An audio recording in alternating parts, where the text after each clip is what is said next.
ABP আনন্দ, এগিয়ে থাকে, এগিয়ে রাখে। বিশ্বে করোনায় কমলো দৈনিক মৃত্যু, বাড়লো দৈনিক সংক্রমণ, তবে কমেছে দৈনিক সুস্থতাও। করোনায় এখনো পর্যন্ত বিশ্বে মৃত্যু হয়েছে 17,27,672 জনের। আক্রান্ত হয়েছেন 7,85,74,009 জন। তবে এরই মধ্যে করোনাকে জয় করে সুস্থ হয়েছেন 4,42,31,742 জন।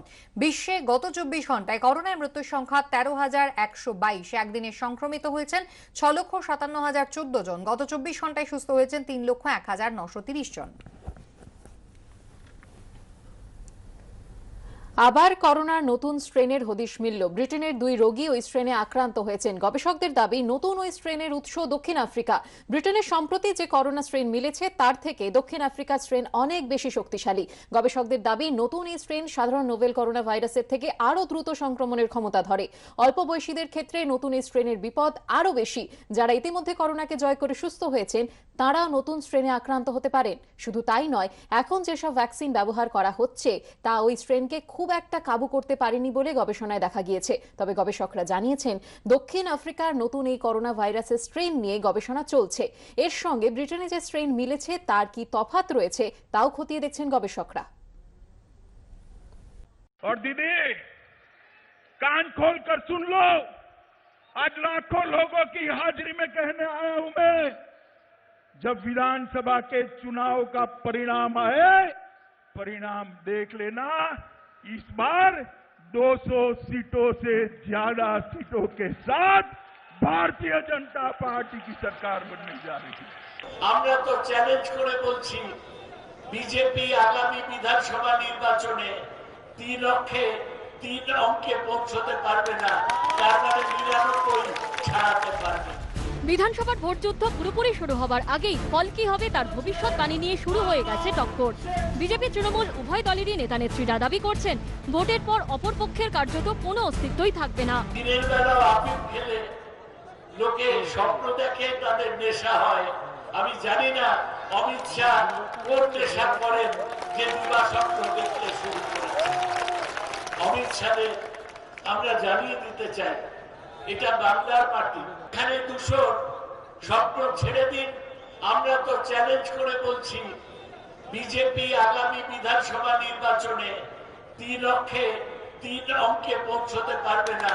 और अभी 2021 के चुनाव में भारतीय जनता पार्टी 200 सीट पार करेगी और सरकार बनाएगी, जहां ममता जी की सरकार को उखाड़ फेंकेंगे और कमल खिलाएंगे। লড়াই আর শুধু দুদলের মধ্যে আজকে নেই। আসনের ভবিষ্যৎবাণী নিয়ে তৃণমূলের ভোট স্ট্র্যাটেজিস্ট প্রশান্ত কিশোরের সঙ্গে বিজেপির বাকযুদ্ধ চরমে উঠছে। সম্প্রতি টুইট করে প্রশান্ত কিশোর দাবি করেন, বিজেপিকে সাহায্যকারী কিছু সংবাদ মাধ্যম ফুলিয়ে ফাঁপিয়ে খবর দেখাচ্ছে, কিন্তু বাস্তবটা হলো 2 অঙ্কের সংখ্যা পেরোতেও বিজেপিকে কষ্ট করতে হবে। দয়া করে আমার এই টুইটটি সেভ করে রাখুন। বিজেপি এর থেকে ভালো ফল করলে আমি এই জায়গা ছেড়ে দেব। এরপরই নাম না করে পিকেকে কটাক্ষ করে পাল্টা টুইট করেন রাজ্য বিজেপির দায়িত্বপ্রাপ্ত সাধারণ সম্পাদক কৈলাস বিজয়বর্গীয়। তিনি লেখেন, বাংলায় যেভাবে বিজেপি সুনামি বইছে তাতে সরকার গঠনের পর দেশে একজন ভোট কুশলী কমে যাবে। কেন্দ্রীয় মন্ত্রী বাবুল সুপ্রিয় টুইটারে লেখেন, খুব খুশি যে এমন একজন বিশেষজ্ঞ তৃণমূল ও মমতা বন্দ্যোপাধ্যায়ের ভোটের প্রচারে নেতৃত্ব দিচ্ছেন। কোন বিশ্বে বাস করেন উনি? তৃণমূলকে কি খাবার খাওয়ায়? সবচেয়ে ভালো বিষয় হলো 2021 আসুক, দেখবেন না থাকবে সাপ, না বাজবে বাঁশি। বিজেপির কটাক্ষের মুখেও নিজের কথায় অনড় প্রশান্ত কিশোর। সংবাদ সংস্থা পিটিআইকে দেওয়া সাক্ষাৎকারে তিনি বলেছেন, বিজেপি বাংলায় কোনো মতেই 2 অঙ্ক পেরোতে পারবে না, ওরা 100 কম আসন পাবে। আবারও বলছি, যদি সেটা না হয় তাহলে আমি আমার কাজ ছেড়ে দেব। এরপরে বিজেপি নেতাদের পাল্টা চ্যালেঞ্জ ছুড়ে দিয়ে পিকে বলেন, সাহস থাকলে আপনারাও জনসমক্ষে ঘোষণা করুন, 200 আসন না পেলে নিজেদের পদ থেকে ইস্তফা দেবেন। এই প্রেক্ষাপটে ফের একবার পিকের দিকে কটাক্ষ ছুড়ে দিয়েছেন মুকুল রায়। এই বিধানসভা নির্বাচনে ভারতীয় জনতা পার্টি অমিত শাহজির নেতৃত্বে যেভাবে এগোচ্ছে তাতে তৃণমূল কংগ্রেস 2 দশকে পৌঁছবে কিনা আমার সন্দেহ। ওর অবস্থানটা কি সেটাই কেউ এখনো ক্লিয়ার করছে না। মমতা দেবী বললেই পারেন যে আমরা এই অবস্থানে পিকে আমাদের সাথে আছে, ওর পারিশ্রমিক কি সেটাই বলুক। ভোট স্ট্র্যাটেজিস্ট হিসেবে প্রশান্ত কিশোরের সাফল্য ব্যর্থতা দুই আছে, তবে এবার বাংলার বিধানসভা নির্বাচন আর সবের থেকে আলাদা।